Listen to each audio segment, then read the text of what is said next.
Hi everybody, Dan Illman, Matt Berner. You're kicking off the 20-cent Rainbow Six on Pegasus World Cup Saturday with race number 7, the Grade 3 Fred W. Hooper Stakes. It's a one-turn mile. If you're playing the Rainbow Six, if you're playing this great card, there's only one way to do it. $200 free bet, don't you know, when you sign up to DRF Bets. No deposit required, good deal. DRF.com/join is where you need to go. Please use the promo code FREEBET09. Let's take a look at this full field. Matt, I think this is a really interesting betting race. The one, Tale of Silence, is your morning line favorite. 3-1 for Jose Ortiz and Barkley Tag. This horse is graded stakes placed in his career. Last time out, he got into some trouble in the city of Laurel, and I would know. I bet him that day. Yeah, he got into some trouble, but I've got to be honest with you. Even if he had run well, let's say, well, I say run well. He ran just fine. He had an altar course, came on with a nice run at the end. That race has come back really, really bad, and I kind of look at it and go, if he's anywhere close, which I don't think he's going to be, if he's anywhere close to the 3-1 morning line, I mean, is he the toss of the day? If he's 3-1, he's just way too short. This is a horse that should at least be double that at post time. This is going to be his first start against older horses. This is a tricky post position, going a one-turn mile down towards the inside. He's a nice horse. He's a nice alternative at 6 or 7-1. To me, if he is the favorite, if he is a short price, I would be against Tale of Silence. The 2-8 Town is 9-2 on the morning line, and 8 Town's got all the upside potential in the world. He's only raced 4 times. He likes Gulfstream Park, as evidenced by his most recent win. He's won his last 3. But he's going to be facing real horses for the first time now. Yeah, you know, I don't want to totally throw him out or discount him simply because he looks like he's a nice little horse. This is a pretty serious test that he's going to face here, and we'll find out if he passes it. He's going to need to move up in a big, big way from a time form standpoint as well as a buyer standpoint. First Growth, the number 5, is 7-2 on the morning line, and his improvement is eye-opening, to say the least. He was claimed for $5,000 in January of 2017, and he's now graded stakes placed, a multiple stakes win, well, 1 stakes win. He ran just fine last time out in the Mr. Prospector, although that was an inside speed favoring track. He gave XY Jet fits. That horse came back to win the Sunshine Million Sprint with a 99 buyer speed figure. While he's won it a mile, again, he hasn't done it against this kind of class of competition. Yeah, I think if you like this horse, you need to hope that the other speeds just kind of look at him and say he's cheap and he's not going to want to go this far, and then maybe you somehow shake loose on the front end.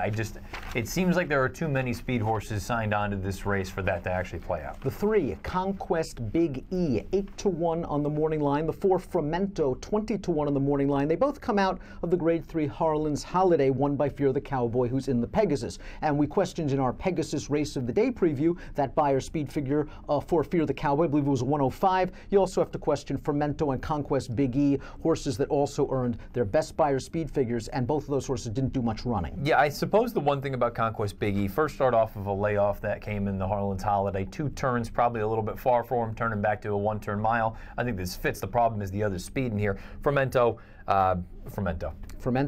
doesn't win very often, and he seems more like a 2-turn horse, but maybe he'll get a fast pace, and our friends at Timeform US believe that the pace will be fast. Note the red bar. You've got First Growth stretching out with big speed. He's going to be out there among the leaders, but the 7 Moves like Ali is also stretching out. Well, he's running a mile last time out, but he has sprint speed. This is another lightly raced horse, but he's an Ohio bred that got beat at odds on last time out over a sloppy track at a mile. I think he's more of a 6-7 kind of horse. Well, I mean, you look at the 2 times that he's gone a mile or longer, he's given up ground at the end. I just have a hard time envisioning that maybe Gulfstream is going to be just an absolute highway on Saturday and carry him, but I don't want to bank on that. Nick Zito has Fremento. He also has Giuseppe the Great, one of the 2 also eligibles in the Pegasus World Cup. Giuseppe the Great was all out to win an allowance race last time out. Flemish Cap, the 3rd place horse, came back to win with an 87 buyer, but then didn't run very well in the Sunshine Millions Classic. I have to be honest. I think Giuseppe the Great has been doing things that he doesn't want to do all along. I think he's a closing 1-turn horse. Okay. He gets back to doing it here in this spot with some pace.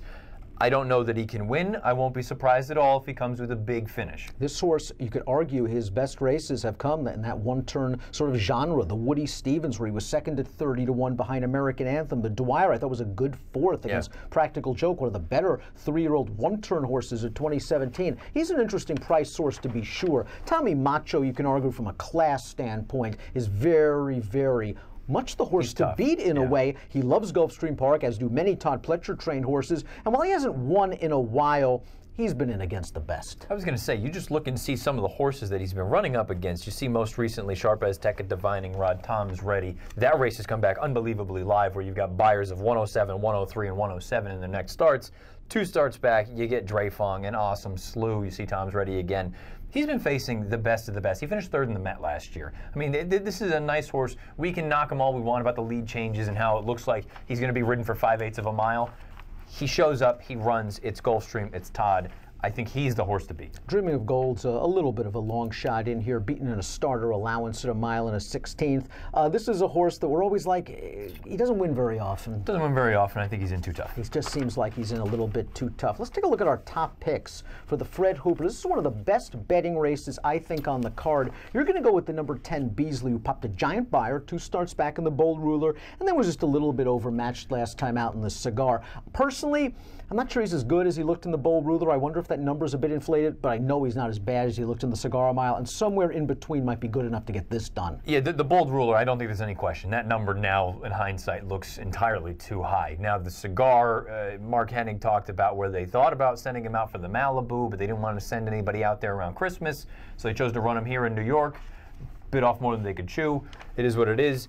I think there's a scenario where if they go guns blazing, Beasley can be a little bit more into the running than he sort of has been in some of these other races. He's also caught wicked paces 2 and 3 starts back. So if they do line up early, he's going to come with a run. He's run well at Gulfstream in the past. 15-1 is an absolute pipe dream. An absolute pipe dream. It's probably going to be a third of that. I would imagine he's 4 or 5-1. Game over. I think the 10-1 odds are a little bit inflated as well. I think 5-1 seems about right for him. This is the other also eligible in the Pegasus World Cup, and he is 2 for 2 sprinting in his career. 1 turn obviously not going to be a problem for him. I thought he ran just fine in the Pennsylvania Derby, considering he was so light on experience, taking on good horses like West Coast and IRAP. And his West Virginia Derby I thought was also a pretty good effort.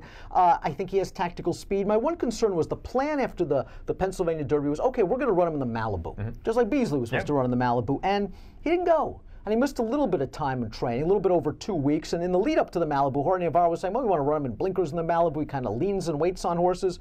So here he is, no Malibu, no blinkers. Yeah, I don't know what we're going to get out of him. I think from a talent standpoint, he is every bit as talented as anybody else in the race. It'll be interesting. If he's ready to go, then yeah, he's got a major chance in here. The way I look at this race, I want 3 horses in multis with the rainbow and whatever else it may be. I want the 8, the 9, and the 10. I went 10, 8, 9 in here.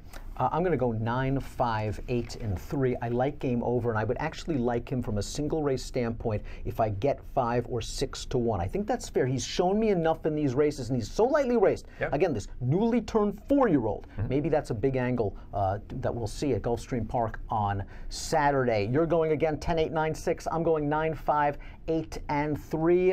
If you're playing from home, again, DRF Bets is really the best way to do it because you get a $200 free bet with no deposit required. It's very easy to sign up. DRF.com/join, promo code FREEBET09, and approximate post time for the first leg of the 20-cent Rainbow 6, 2:32 Eastern. Good luck.